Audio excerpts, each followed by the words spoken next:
বিশ্ব চলচ্চিত্র অঙ্গনের সবচেয়ে কাঙ্ক্ষিত পুরস্কার অস্কার প্রস্তুতি ইতিমধ্যেই শুরু হয়ে গেছে।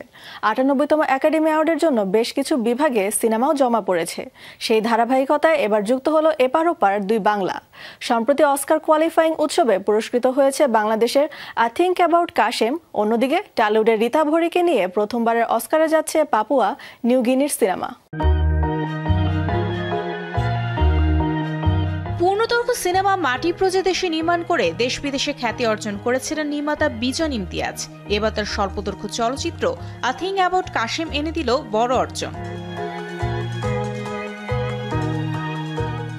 আন্তর্জাতিক অঙ্গনের অন্যতম মর্যাদাপূর্ণ স্বীকৃতি পেয়েছে বিজনের ১৭ মিনিট দৈর্ঘ্যের cinema I think about Kashem.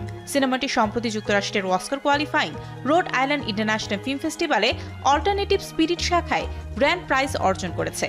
সিনেমার সংশ্লিষ্টরা বলছেন, এর মধ্য দিয়ে চলচ্চিত্রটি অস্কারে জমা দেওয়ার জন্য একটি গুরুত্বপূর্ণ ধাপ অতিক্রম করল।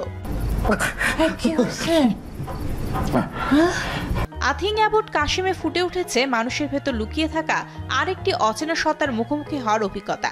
প্রধান চরিত্রে অভিনয় করেছেন ইন্তেখাব তিনার, চিত্রনাট্য লিখেছেন নুহাস হুমায়ুন, প্রযোজনা করেছেন আরিফুর রহমান ও নুহাস।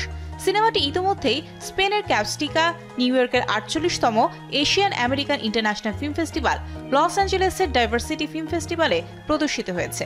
সামনে আরও রোমাঞ্চকর প্রদর্শনীর লাইন আপ রয়েছে, যেগুলোর কিছু অস্কার স্বীকৃত উৎসবেও হবে। অন্যদিকে চলচ্চিত্রের সর্বোচ্চ মঞ্চে এবার টলিউড অভিনেত্রী রীতা ভরি চক্রবর্তী। প্রথমবারের মতো অস্কারে চলচ্চিত্র সাবমিট করছে প্রশান্ত মহাসাগরের দ্বীপরাষ্ট্র পাপুয়া নিউ গিনি। নাম পাপা বুকা, যেখানে মুখ্য চরিত্রে অভিনয় করেছেন রীতা ভরি। তার রমিলা চরিত্রকে ঘিরে আবর্তিত হয়েছে গল্প।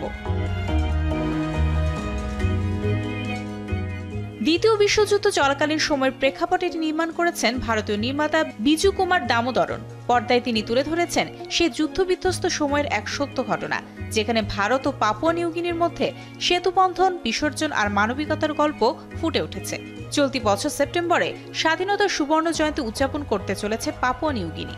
সে মাহেন্দ্রক্ষণে সম্প্রতি অস্কারে অংশ নেওয়ার ঐতিহাসিক ঘোষণা দিয়েছেন দেশটির পর্যটন শিল্প ও সংস্কৃতি মন্ত্রী বেলডেন নরম্যান নামা। আগামী ১৯ সেপ্টেম্বর পাপুয়া নিউ গিনিতে সিনেমাটি মুক্তি পাওয়ার কথা রয়েছে। Mario Sen, showbiz tonight.